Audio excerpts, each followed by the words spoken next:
ពលរដ្ឋកម្ពុជាជាង8លាននាក់អាចព្យាបាលជំងឺដោយមិនចំណាយប្រាក់ចេញពីហោប៉ៅផ្ទាល់តាមប្រព័ន្ធគាំពារសុខភាពសង្គមរបស់រាជរដ្ឋាភិបាលកម្ពុជា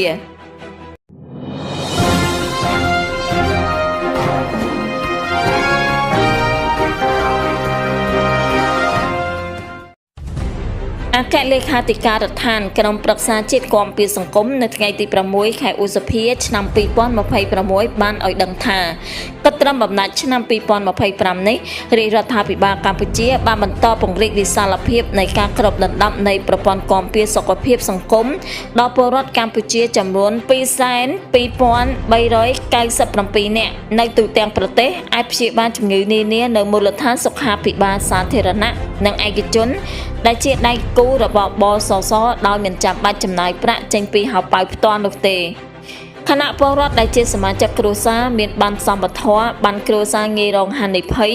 និងក្រុមគោលដៅមួយចំនួនទៀតរាជរដ្ឋាភិបាលជាអ្នកទទួលបន្ទុកបង់ថ្លៃជំនួសទាំងស្រុងក្នុងការព្យាបាលជំងឺតាមរយៈមូលនិធិសមត្ថភាពសុខាភិបាលក្រុមគោលដៅចំនួន8,22397 នាក់ឬស្មើ 46.66% នៃពលរដ្ឋសរុបខាងលើនេះ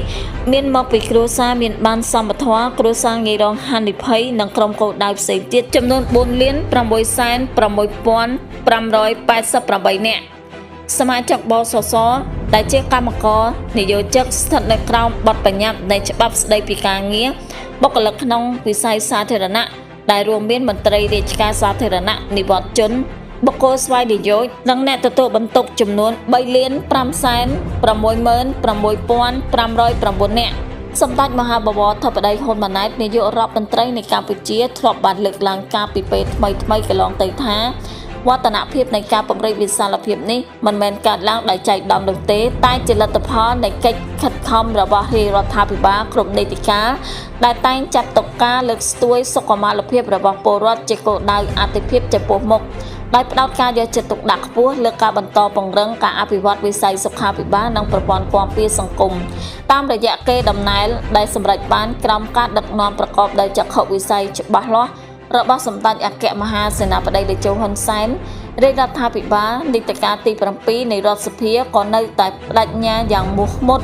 ក្នុងការបន្តបេសកកម្មនេះតាមរយៈការបន្តជំរុញការពង្រឹងវិស័យសុខាភិបាលនិងប្រព័ន្ធគាំពារសុខភាពសង្គមដោយមានកំណត់ក្នុងយុទ្ធសាស្ត្របញ្ចកោណដំណាក់កាលទី1និងកម្មវិធីគោលនយោបាយគាំពារសុខភាពសង្គមដោយមានកំណត់ក្នុងយុទ្ធសាស្ត្របញ្ចកោណដំណាក់កាលទី1និងកម្មវិធីគោលនយោបាយអាទិភាពទី1ស្តីពីការផ្តល់ការថែទាំសុខភាពឆ្ពោះទៅការគ្របដណ្ដប់សុខភាពជាសកលនៅកម្ពុជា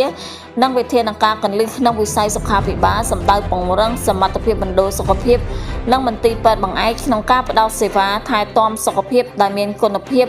សុវត្ថិភាពប្រសិទ្ធភាពនិងប្រកបដោយសមធម៌